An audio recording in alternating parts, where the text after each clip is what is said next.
What's up, team? Bret, Jason here, Live Better podcast. Coming to you live from El Salvador. El Salvador. So we're here at our Live Better retreat, our seventh one in beautiful Las Flores, El Salvador, and we're getting ready to rock. So we're here this week to dive into a lot of what we're going to be talking about today. So one of the main things, objects, ideas we talk about on our retreat is purpose. Yep. And the way in which Jason and I help people get to that purpose is through self-care. So how can you take care of yourself better so that you have more energy, more openness, more mindfulness to then pursue what it is that you want to do? Yeah, and thinking about that sort of in a revolving circle, how taking care of yourself then helps you have more energy to do whatever it is you want to do in life better. So we'll call that purpose. Could be right now your job, it could be a side hustle, it could be something you volunteer for. I think we continue to see that no matter if we work with kids or adults or athletes or moms or dads, whomever, that more energy and a fuller tank allows you to pursue these things in a much better fashion. I think actually these retreats in general were kind of a brainchild really of that thought, because we said, okay, well, what happens if we take a step away from all the stress that we have at home, put you in a setting like this where we have ocean and yoga and movement and good food, and then surround yourself with all these other people? How does that then fuel you to go after something that you might be purposeful about or passionate about? And I think taking a step away and spending a whole week in an environment like this then opens up your eyes to things that are a way of living that you might not have considered first. I think that's kind of like our number one goal, is show you an alternative that you can be very, very purpose-driven in your life. That's the goal of stepping away. And then the self-care is all of the tools and strategies we use on a trip like a retreat to then go do those things. And I think the big thing that we've been working on is, okay, you have this epic experience here for 6 nights, 7 days, but then what happens when you go back home, and how do we find those strategies when the distractions all come back in? When you remove the ocean, when you remove the good food, surrounding yourself by only like-minded people, and you have everybody else that fills those gaps on a day-to-day basis. How do we continue to do that at home? So I'd also like to talk about that as ways that we have that daily reflection on how am I taking care of myself versus then how am I giving back on the back end. So with that, we go through a workshop here, and we give this workshop to corporations and students and teachers, and it's about peak performance. So it's about acting like a professional in what you're doing and how you're doing it and why you're doing it. So on a day-to-day basis, we have strategies in place so that when you do leave this beautiful setting, or if you have never come to this beautiful setting, that you can give yourself the best opportunity to be successful. And once those strategies start to develop over time, you start to dive deeper and deeper. And with that comes a clear headspace to really consider what is your purpose. And I think you've got two sides, and that's why I really like that revolving circle of self-care and purpose, because once one becomes elevated, then you want to do the other, and then once the other comes elevated, you go up. So once you start on the path to your purpose, you start to think, oh my gosh, I need to do more. There's more here for me to do. So how am I going to do that? Well, if I sleep more, if I eat better, if I work out, then I have more energy. And then when you start to have more energy, then you start to think about, can I do this bigger? Can I impact more people, or can I impact the same people deeper? So let's start by diving into kind of some of the strategies that we use to elevate self-care. And then with that, I think we can give our own personal anecdotes about purpose and how we got there. So framing this workshop and things that we talk about, it's just every single day, right? It's consistency. So let's start at the day, and how every single day, best day ever, can build on itself so that days turn into weeks, turn into months, turn into years, and you've created something, built something, give back, or whatever that looks like. I think the biggest thing is to try and distill down your overall big purpose. It's kind of your moonshot, or your dream, for lack of a better term, and how do we get to those habits on a day-to-day basis so that accomplishing a task like that isn't so overwhelming. Mm-hmm. That's the big part. To remove the overwhelm by removing the inputs that are unnecessary. So when we give this workshop or generally frame this type of discussion saying, what are you doing on a day-to-day basis to achieve those bigger goals? Then what are you doing on a week-to-week, month-to-month? And then we run a workshop the last day here where we go over an entire year. And even that then can then be drawn out over 5 years, 10 years, and a lifetime. On a day-to-day basis, we usually try and do it chronological. So what are you doing in the morning? What are you doing during the hours that we set aside for work? And then what are you doing in the evening? And sort of framing each area of the day on why that's important to like live in that moment, but then how does that prep you for the next part of the day? So we usually start with PM to get you set up for the next day. So we'll probably start at night. A couple things we talk about here and that we facilitate here are one, sitting down to like a group dinner, which is amazing. Yeah. So you're already having inspirational, educational, motivational, like deep discussions, real discussions. I think the phones go down, which is awesome. The food is really good and clean. And you just get this amazing environment where people are starting to share. I think as you move away from that, and just to give like a quick aside, putting your phone down and sitting down to a meal is extremely important at home. And that's something that we don't often give consideration to because you're just coming home from work, you throw something together, you sit down, you start watching TV when you're home from work, and you even forget what you had for dinner. You'd be hard pressed to probably remember what you had for dinner the last 3 or 4 days in a row. But here, when you go back through that, you can pull out points of each dinner because you remember great things that happened during it. Then the big thing is, how do we set up your evening routine to get you ready for sleep, and then how does that prime you for the next day? So I think some of the self-care routines that we talk about at night are ways to fall asleep better, utilizing good technology like a Whoop band, which I'm wearing right now. We take Beam, which is a CBD oil, throw that in tea, just to kind of down-regulate before bed, I think is a really nice way to say, hey, we've done all these things all day, you've had this great meal, and then now we need to start unwinding. For me, a big thing that I do is I'll journal on what happened that day and then write down things to set up for the next day. And that's the biggest thing, because if I'm going to be purposeful about my actions and take care of myself, I need to remove the stress from my brain so that I can sleep.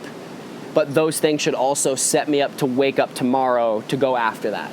So I really like the flow of a retreat day because it's kind of my ideal evening. It's like a long, friendly, drawn-out dinner, which really helps to bring down the energy level as I head towards bed. It's 4-sigmatic tea or any tea with reishi in it, plus some CBD in tincture form about an hour before sleep. I'll maybe read a little bit, and then it's lights out. So when we consider that, we talk about the evening routine. So we break that down into bite-sized chunks so that you can accomplish it whether you're on the road, whether your child is not going to bed on time, or you have a great long evening. And I think the most important thing is to consider the sections of the day and the ebbs and flows in energy and the need, like you said, to down-regulate before sleep starts. So because now we are connected at all times and the email is on the same device as your personal text messages, why not open the email before you lay down for bed and get a couple things done? Well, there's a couple reasons why. Because we want to be at that peak performance to do everything. And that's what purpose really is. So if you know that you're going to send an email out at night just to get it out, but you could send it in the morning and get the attachment done and write out what everyone else needs to do, then you know you would do it better in the morning. So we do it at night because we want to check it off this list. The most important thing is when you're following your purpose, you really understand that everything you have to do has to be purposeful to achieve that goal. Yep. So we think about this, and I think one of the most interesting parts of this is to look at peak performers. Look at the people doing the most crazy shit or that are the best in their field, and they have just removed the nonsense and only do the things that have result. So when we talk about this, and as a self-care spin on it, if you sleep well, if you down-regulate, you will wake up with more energy. If you wake up with more energy, the actions that you do might be the same, but they'll be more in depth. Yeah, They'll be done sharper. So instead of going 5 for 10, you'll go 7 for 10, or 8 for 10, or 9 for 10 in the same amount of time with the perceived same amount of effort. You compound that over years, then your purpose has turned into your life. Yeah. And so a couple other strategies that we like to talk about in the evening is setting up your space. So in the last episode, we talked about set and setting, and I think setting up the space in which you're going to go to sleep is extremely important. So removing the technology. So a couple of things that I do before going to sleep, and a lot of which are the same as Jason mentioned, is to put my phone on airplane mode an hour before I go to sleep. And so for me, what that does is it gets rid of even the opportunity to check. We're going to get 1,000 text messages, alerts, and all of that. Well, I'm not going to see any of that until the next morning. I journal before I go to bed. I use the 1 line a day journal. I've been using it now for over 5 years. And you get to see every single day that you've done and gone through, and that's just a super special thing. And it also just dumps everything out onto that day, and you start to remember things and have good conversations around that. And I think what's really important for me is this concept of decision fatigue. And so waking up the next morning, like you said, with your task list already ready to go, gives you a leg up. For me, what's important for me is to set everything up the night before that will get me out the door easier the next day. So for me, it's simple things. It's food and it's clothes.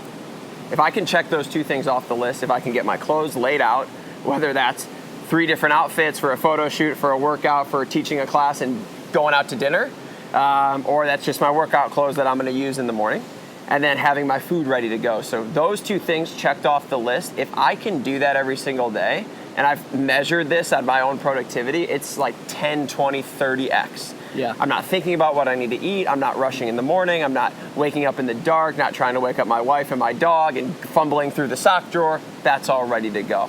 So I think what we try to instill in people is just pick a few things. So whether it's your tea and your reading, or whether it's setting up your environment so that the bed is made and there's no chaos in the room, just picking 1 or 2 things. Do that consistently for 2 months. See how you feel.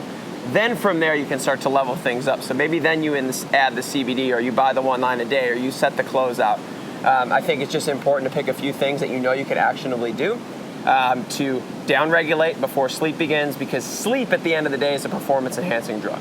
So if you sleep well, you will perform better, and it's free, and it's actually a skill to do well. It's a skill. You can hit the bed after skill. being exhausted. You will get sleep, but if you measure it on the Whoop band and you see that you've got 8 different times in the middle of the night where you woke up, or you turned around, or your breathing went up, you're realizing, yes, your eyes were closed for 8 hours, but you slept for 6, and of the 6, you got 3 good hours. Imagine 4, imagine 5, imagine 8. Yeah, I mean, what you're looking for is a bigger ratio in sleep that is regenerative. It's not total hours slept. And this is a really good sort of aside. The whole point of self-care as a fuel for purpose, and thinking about purpose in a way that it drives your action, is that when we talk about not spending time on unnecessary activities, it's not that everything is like so regimented that you can't do it. It's taking care of the essential items that you have to get done so that you have more time to play around with things that can't be so structured, like being creative.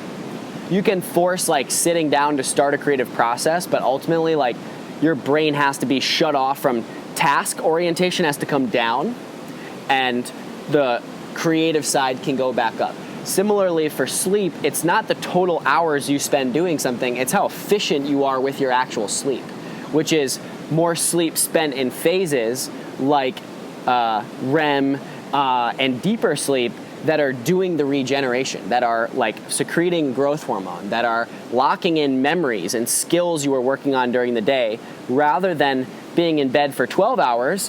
Why not be in bed for 7 and utilize 4.5 to 5 of those hours with minimal interruption and have more time to do other things? And that's exactly what we're supporting and promoting and encouraging with an evening routine. We'll get to day and morning, is that with more efficient timing with the things that you have to have done, not just like a frivolous long period of time, like looking through clothes and deciding on this and going back and forth, next Netflix episode just or play whatever, through, just kind of go, is structuring a specific amount of time to pull the lever to then open up so much more real time to spend like being creative or spending time with your family that like shouldn't be structured. Yeah. That should be more open. I think it's thinking about that in terms of being efficient with the things that we have to be effective about, and then leaving time for like play and being creative or messing around. Yeah, I think one other thing before we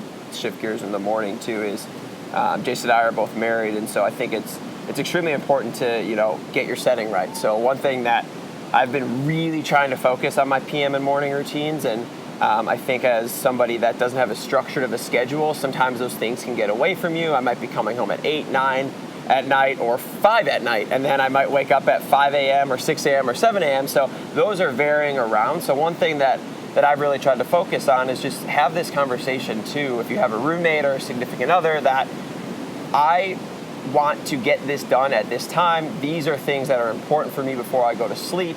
And one thing that I've honestly done is just had my wife hold me accountable for a couple of things. Like, I really want to start reading before I go to sleep. It's like a very important thing for me, and luckily Sarah loves to read, so we really try to get at least 15 minutes of reading in before sleep. And it's something that sometimes I'll be exhausted from the day and tired and sitting down on the couch with the pup, and she'll be like, hey, we talked about this reading, so let's get in there and do it. And so getting people on board is extremely important. And one thing that Jason talks about a lot too is if you send out the email at 9 p.m., your boss, your team, your business partner will expect that when they send you an email at 9 p.m. that there's going to be a reply. Yeah. So that's for me as the airplane mode type deal, where if I tend to go to bed a little bit earlier, if I throw it on airplane mode, those texts, those calls, those emails will be there in the morning. That's when I'm my most effective.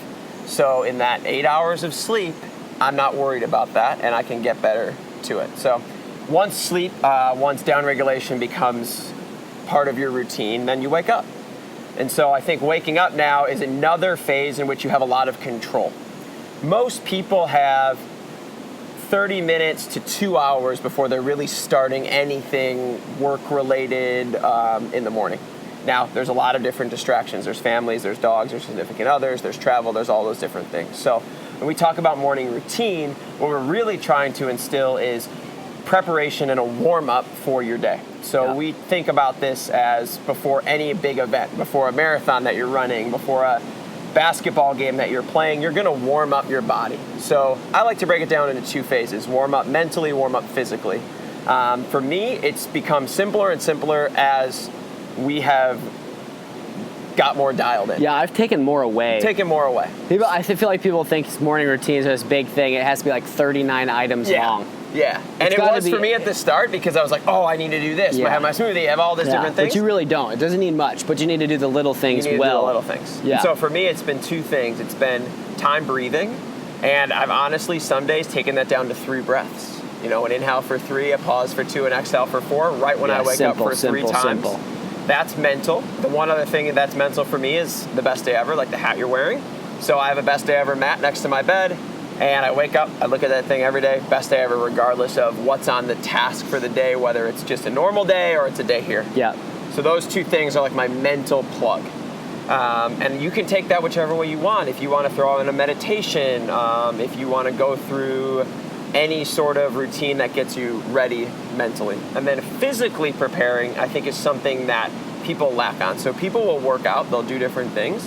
I think marathon training really got me in the mind of, I'm really trying to compete at this, so my body is of so much value to my happiness. Yeah. And I honestly believe whether you're going to fly a plane, be a construction worker, sit at a desk, or nanny 15 different children, your body is your vessel to do anything. You have to go to do it. So for me, it's just I do a 3-minute morning mobility routine, 3 to 5 minutes. For me, it's just engaging the muscles that turn off while you sleep and while you rest so that I can get up and move throughout the day. So while I'm on a vacation in South Africa and I roll out of bed, lay on my side, do some clamshells, do some glute bridges, get up, take a shower, brush my teeth, and leave. And so for me, and it also just kind of gets the juices flowing. So some people say I wake up in the morning, I turn around, I bang out 50 push-ups because it gets me a little bit of the blood flow. So for me, it's honestly those two things now have been the key staples. And then a morning like today where we had a little bit more time, it was roll out the yoga mat, come back to the breath a little bit more deep. And I think for what we try to instill in people is to take a few things, the 80-20 rule, that are going to give you the biggest bang for your buck, that you will do consistently. That's the big part. Is the most important thing. I like exploring different things. I mean, the mornings I feel the best are more like today, where it's just an open format, and I'm not rushing for something. The problem is that for our jobs, like you're always up at 5, out the door by 5:30. At 5 a.m. consistently, I also am married, and we're not going to bed at 8. We're not going to bed at 8 p.m. Yeah. So I'm not going to bed at 8 and getting up at 4 on 8 hours of quality sleep. It's just not happening. I'm going to bed at 10, sometimes 11. So on that short of a time frame, like my sleep is at a premium for sure, at least for now. And it's a lot more difficult to wake up with this long runway of space and time to say like, oh, I'm going to wake up and do this long, lengthy list of things. It's like, no, I got to pick a couple. What's going to wake me up the fastest is cold water. So I take a cold shower. And it's not all cold. It's not like I put it to freezing, like start bracing and jump in and I'm like sitting in there for 10 minutes. I'll just take a shower and make sure that it ends cold. That's number one. It is like the first dose of coffee. If you're a caffeine drinker, it's probably stronger than that first kick. When I have more time, if that's the only thing I get to, I'm happy. Because I don't eat breakfast, so I'm usually fasting. So I'm not reaching for food. I'm not messing with it. I took that out, which I think is a big thing. I grew up eating kind of first thing and always waking up hungry. And then I'd get tired after I ate. So that was a major switch, was moving towards fasting, which I've been doing for like 4 years now. But the cold water, if I can just get to that, I'm the happiest. If I don't, it's even just washing my face with cold water. If I have more time, working out is my more. I've realized it's just I'm a morning person. Not like the heaviest lift I'll ever do, but if I can get in something like berries or some type of mixed format where I can stretch, run, lift, and move, where it's not all out and I'm not competing for something, it's the best way for me to be consistent. And then the third thing, if I have more space, is to be like more kind of ceremonial with coffee. It's just like sit down, like just take your time. Is this the one thing I was talking about, like why I love eating dinner here so much, because we take so much time to eat, is like guarded space around meal times. I don't do that at all. No. I'm an eat to live person for sure. I love coffee and I love certain parts of things. But I like the ceremony of eating and what meals feel like rather than the food. I'm not sitting down to like enjoy this amazing food. I'm not like, that's not life-changing for me. What is though is the company I'm with or what I'm doing. And I like eating alone too, a lot. But if I can guard some time around that, then I give my mind a little space to breathe. So like that's my mental spot. The cold water sort of solves both. Mentally it wakes me up, physically it wakes me up. If I have more runway and I can go cold water and work out, then I've got mentally it wakes me up, physically it wakes me up. So I got two things. And then the third thing would be coffee, and with that coffee would come like open time. So if I felt like working, I'm gonna get some work done. If I feel like I'm in a good like little flow and I can come up or ideate or write, I love writing early in the morning too.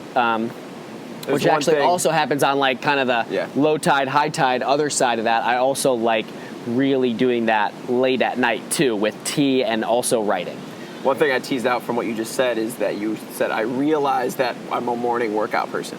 Yeah. And I think one thing that we can all do in this journey that is life is to take time to reflect on those things. Yeah, and that's the point of the trip, is that we're giving you all these different types of things. Like, we're giving you different schedules. See what works, and then also when something works, do it. Yeah, and take note of it. Take note of that. So for me, what I've really started to realize is that when I get my morning set up well, and I train a client or two in the morning, right around 7 or 8, I get into a state of mind that I'm hyped for about 90 minutes of just like literal like good ideas that are actionable that I can do things. Like I got one of those this morning and I did something and I was like, oh, that was awesome. Like I'm good.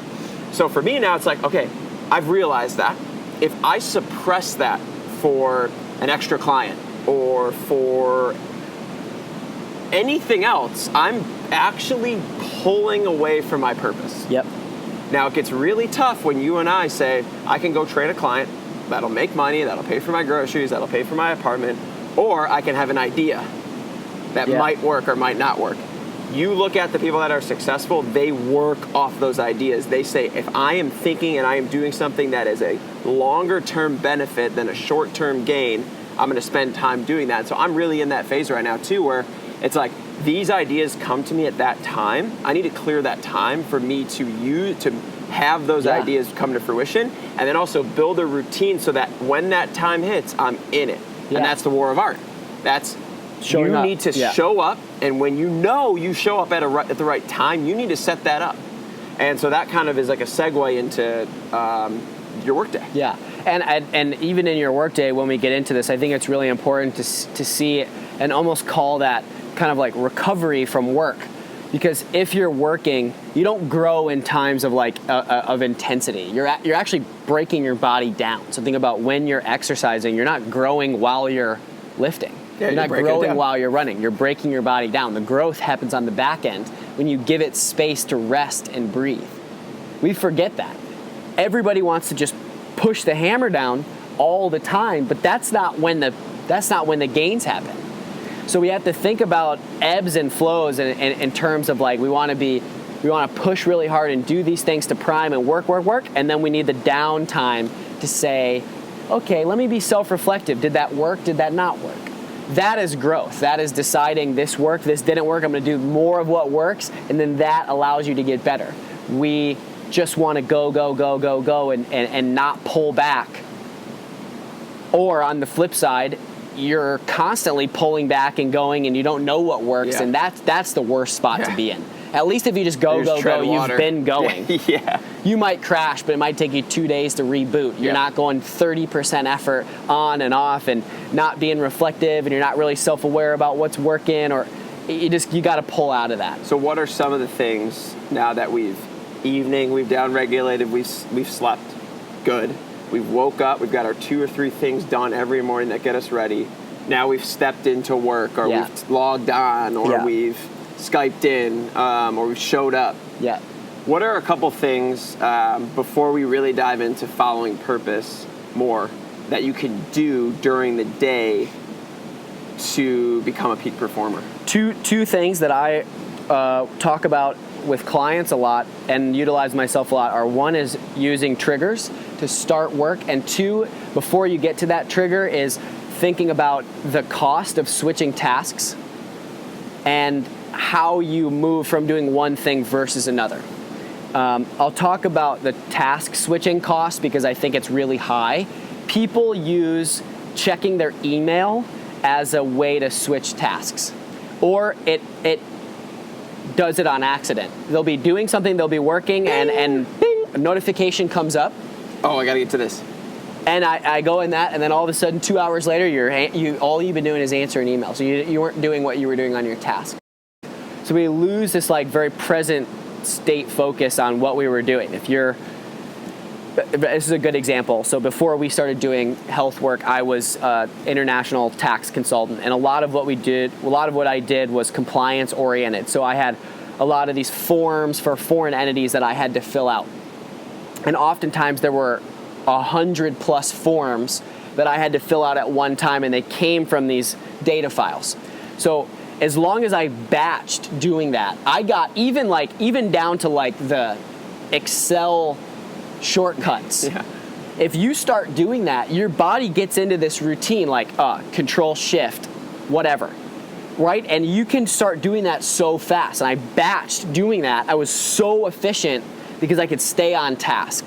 If I did 2 of those and then I got up and I started chatting and I came back, like my brain then has to warm up again to get back in that task. It's like when you're on in a game, like you're just stroke. Yeah. Like that's why people call timeouts. Yeah. That's why it sucks when you go to halftime. Like you want to carry momentum because like momentum is a thing. Overcoming inertia by accidentally switching tasks is not a good thing. So understanding when you can say, okay, pencils down on this, I'm going to move to this, especially if one thing is task oriented, And one thing is creative based, where you need the space. Like, you have to change headspace. I'll use like little meditations, and we'll get to this on triggering, but like meditations like down regulate your brain. That like switches off the task orientation, kicks on the creative. Music. Well, when we get to triggers, music is a huge trigger for me. Change music. It's like, some music is like, I want to put on the same song that's repetitive. I can just roll. Just go.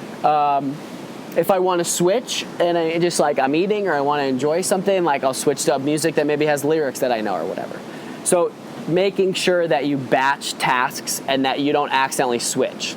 The second thing is triggers. Smell, sound, and setup are the three big things for me. Smell, if I'm at home, like, I love using candles or like a diffuser. Different smells for me, I'll reorient. Every time I do something creative and I'm just writing, I'll put the same oil in. So now it triggers my brain, hey, this is time to sit down and be creative. Smart. I like that.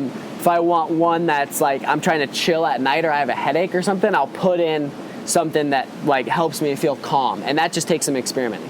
Music can make you feel a ton of different ways. If I want to get amped up, I'm going to throw bangers on from a Barry's playlist. If I want to chill, I love listening to, there's a couple piano sets that I really like. And now Spotify's great because it understands exactly what you want. It just creates playlists for you. So now I have a ton. Yeah. I want to chill and relax and get work done. I have a playlist or two. If I want to amp up and work out, I have a million. And I think using music for that is a huge part.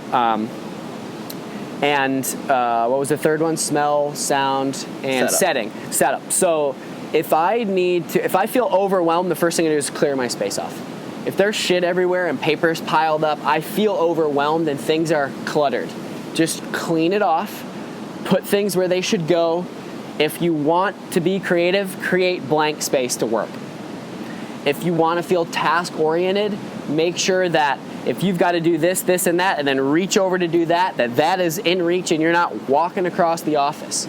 You got an assistant or a team to help you take away some of those easier tasks that don't require like your specific brain power, like outsource them.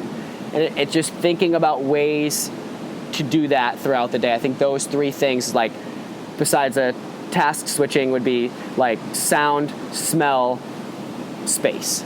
A couple other things that we talk about too is giving your body a physical like boost or something throughout the day. So if you're in one position for too long, your body starts to just into that. So we give like mobility breaks, for example, and just very simple things.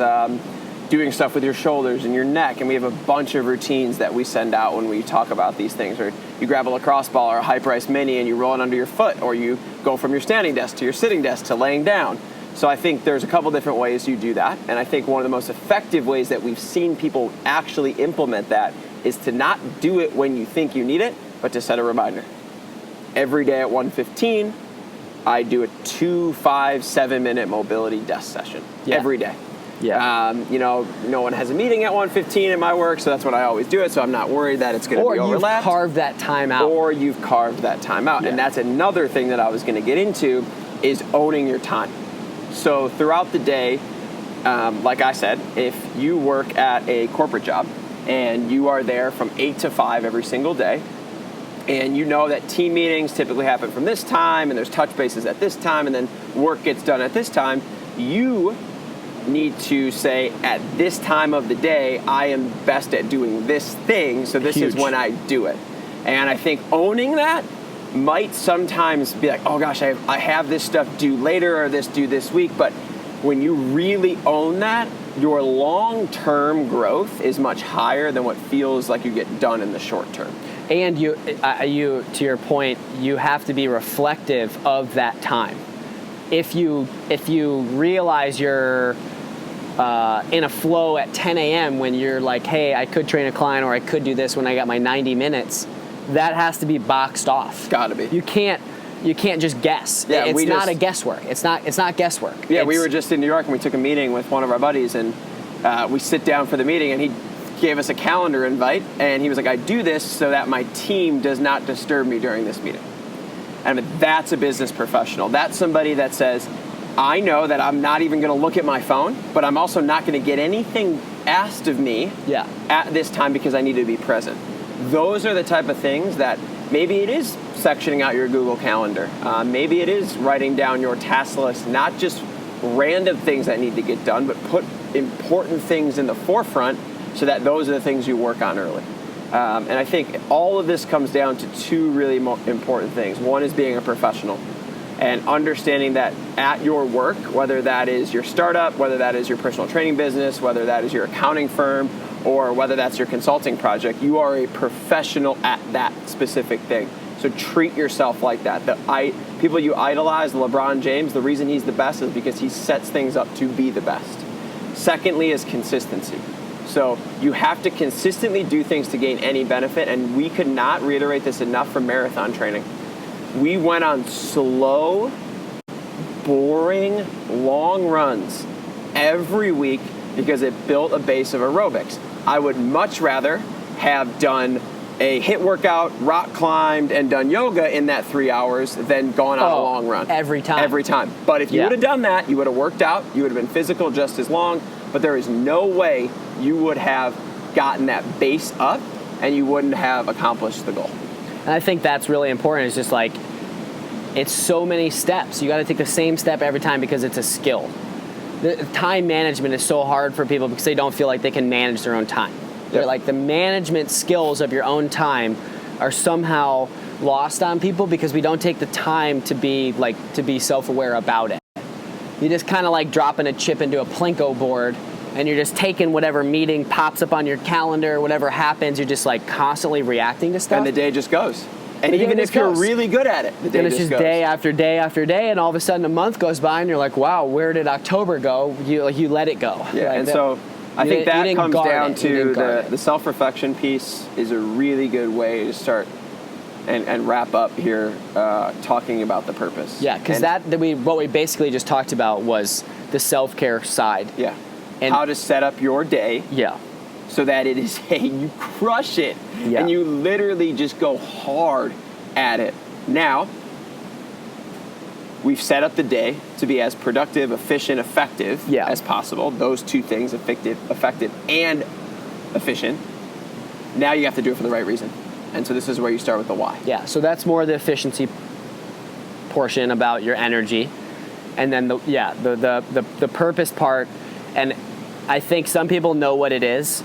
Ours is making people healthier, inspiring a positive mindset, positive leadership, positive ownership of your time and day and energy and what you're doing to help other people.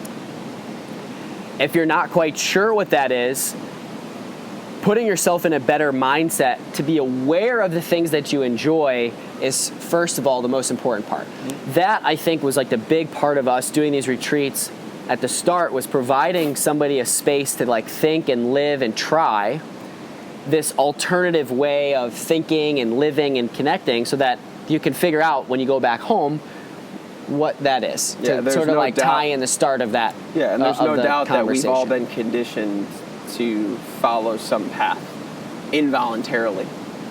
Whether it was the relationship you had with your parents or your teachers or the system, you saw this, and this lead to this. So you just fall into it. You fall into it, and that's human nature, right? We see and we idolize the people that we're surrounded by, so we fall into that, right? Yeah. That's why most people in the NBA have a parent, sibling, or relative that was also a professional athlete. That's why your doctors, both their parents were dentists. Like, you just see this, and nothing is wrong with that. What we try to get people to talk about is, if that's not your thing, you can do whatever the hell you want. Yeah, you can do anything you want. Yeah, but you need space. You need space to do it. You will follow that if it is your purpose. And we were talking with Rylan about this at breakfast, of doing what you know you're out here to do is going to get you where you want to go. Yeah. And it might not be easy because you might not make money at it at the start. You might not make money at it. You might have to do that at weird times, or you might have to draw away from other opportunities to go do that. But once you start to do that, you really realize that there is a way, if you need to make money doing it, or if you just want to volunteer doing it, there's a way to turn it into a business if you want, or turn it into a passion project if you want. There's a way to get people involved, or for it to be your own thing. And it's important to note that your purpose does not necessarily have to be the same way that you make money. We get the question all the time, well, what if I have kids, and what if I'm already doing this, and I've already sunk so much time into that? Great. Then if you're okay with making money to do this and spending this much time to support this, because that's what matters to you, and there's no way to only do this, then that's what you need to do, but you need to own it. Quit bitching about this much time, because that's what's getting you to this. Yeah. It's not, oh, I wish I had more time to do that. No, you're making an active choice to spend this amount of time to get to that. Yeah. Completely fine if you have to take care of your family, and that is providing happiness for them, and that's making you happy, then perfect. That's the point. It's just like owning the time that you spend. If we're on the topic of self-care, own the time that you spend taking care of yourself so that it gives you extra time to focus on what you're doing in this zone. Mm-hmm. If this is getting you to this, because this is the purpose that you need, but you need money to do it, then spend time making money. Yep. If you can start to blend those, that is the ultimate goal. That's the pinnacle. Spend only the time that you want working, because it's time spent working on something that you want. Yeah. And then get paid for it. Yeah. But those two things don't necessarily have to match, but it is being self-aware and moving towards the ultimate pinnacle, which is that. Yeah. It's using your skills to do what you're good at to pull the biggest lever. And if that ends up being, hey, we want to make people healthy and inspire a positive mindset, and that's what we're getting paid to do, then perfect. But if you like volunteering once a week and that is keeping you so happy and you want to keep doing that, you also want to pay for vacations with your family and buy a nice house for your family and put your kids through college, and that's what you're working towards, doing something other than volunteering once on the weekend, then like perfect. Yeah. But you have to own that time. Yep. And we're also concerned with making that time more efficient, because maybe if you thought you had to spend 10 hours doing that every day, maybe you could actually spend 4. Yep. So then how do we start to negotiate extra time here and there, or blocking off happiness so that your mindset when you come home from this time does not ever affect those relationships at home? Because everybody wants to be positive and everybody wants to be happy, and it's not possible all the time, but there are definitely things that you can do to set up a better flow of energy so that when it counts, you're there. We're trying to make you there more often. And be better at being there. And better at being there. Yeah, and so there's opportunities for everybody to follow their purpose, and you can start in small chunks, and I guarantee it, we talked about consistency. If you start small, 1 hour a month coming to one of our CPS events. Yeah. If you do that. Just volunteer, to be honest, just volunteer. Or do something to give back. Yeah. If you don't have time and you have money, give money. If you have no money but you have time, give time. If you have both, do both. Yeah. Take a reflection of your day. Look at every hour you're spent doing something. Tease out the bullshit, right? All right, cool. You want to be caught up on Game of Thrones? Watch 1 episode a day instead of 2. Take that extra hour and go do something with it. Yeah. Whether that's you can go volunteer at that hour. Maybe that's an obscure hour, and then what you do during that hour is do something else to make an extra $50 and donate that $50 to charity. Yeah. You can do it. And anybody that says they're caught up in it, look at those that are doing things well. Yeah. Look at the slayers. They have kids. They're putting their kids through college, and they are pursuing a purpose. So if they can do it, you can do it. Nobody has any extra leg up now. Everybody has access to everything. Yeah. So you want to start doing something purpose-driven, create something that you can do on your own with no money. You have a phone, start recording yourself giving back. You have a good skill that you're good at that people don't have access to, give it out for free. Yeah.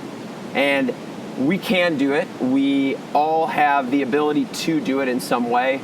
And that's how we started talking about this with this circular graphic of self-care and purpose, and they're both connected. Once you start down one of the two realms, the other one will start to elevate, and that's when one thing leads to another, and that's when you get to this space where you're like, oh my gosh, everything that I'm doing is for a reason. Yeah. And that's when you're really living the best day ever. Yeah. And so we've got opportunities if you're looking for something to volunteer with. If you live in Chicago, we're starting to do a lot of really cool things with the youth there. So we have a link. It's livebetterco.org/youth wellness. Shoot us your email and what you want to get involved with. If you're not in Chicago, we've got a couple other really cool projects that we're going to start to roll out here.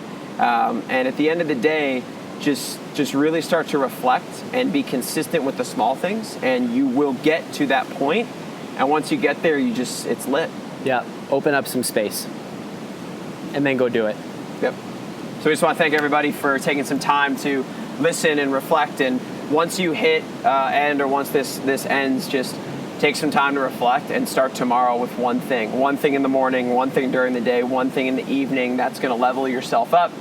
Whether it's making a phone call to volunteer for the youth board that you've been working with for years and you've fallen off, or maybe it's spend an extra 15 minutes in the morning stretching. Whatever that is, if you start doing that consistently, you're going to start to live, actually start to live. And so we want to say thanks and have the best day ever.